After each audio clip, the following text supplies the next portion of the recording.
All Access with Danny Zelisko and Tim Richards. It's Danny, it's Tim, and we are here with an incredible legend, Alan Parsons, 13 Grammy nominations, Grammy win, engineer, producer, artist. I mean, you look at a guy in the music business that's checked every box, and Alan, you are that guy. So we are so honored to have you join us today. Thank you for being here. My pleasure, really. Thank you.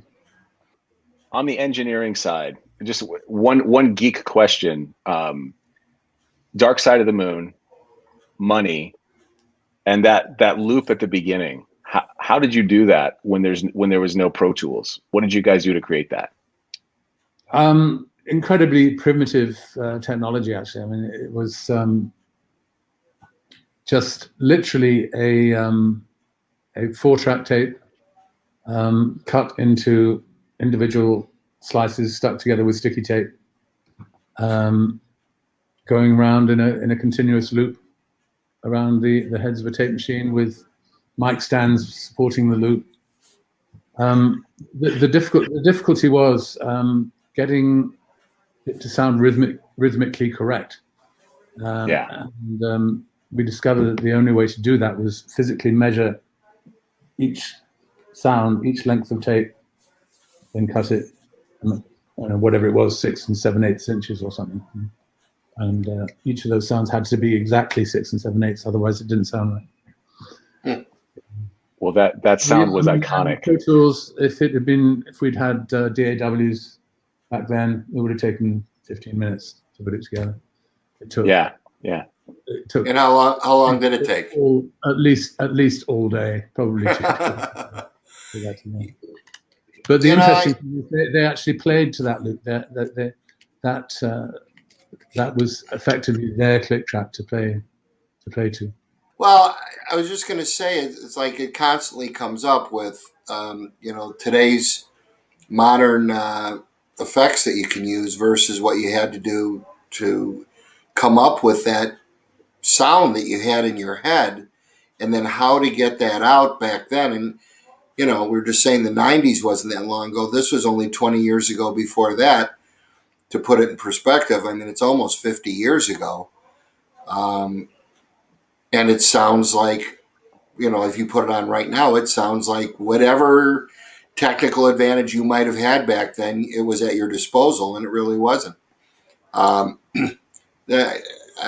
can't believe some of the things I've seen in studios. Everything was tape back then.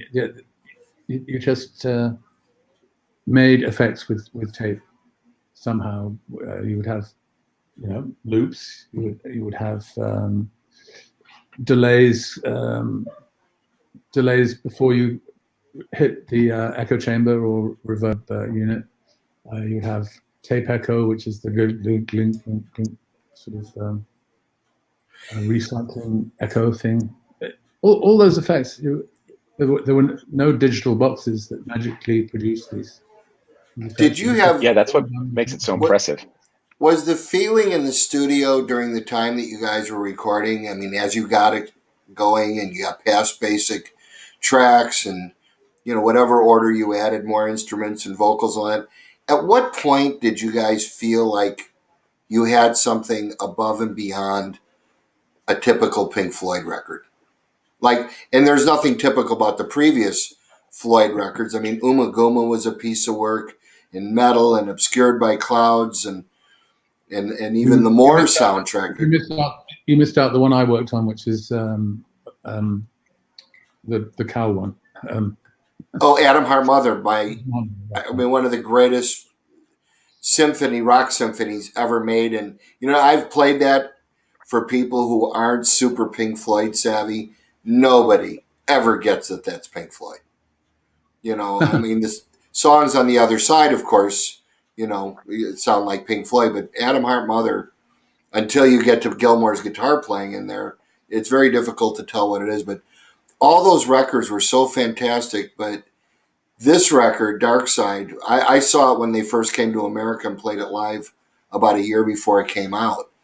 And I don't even know if recording had started yet. It was April of 72. I think they probably started recording later than that.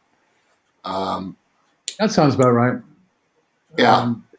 It was released 73, right? So, Right. I have a tape of a show from Chicago in '72.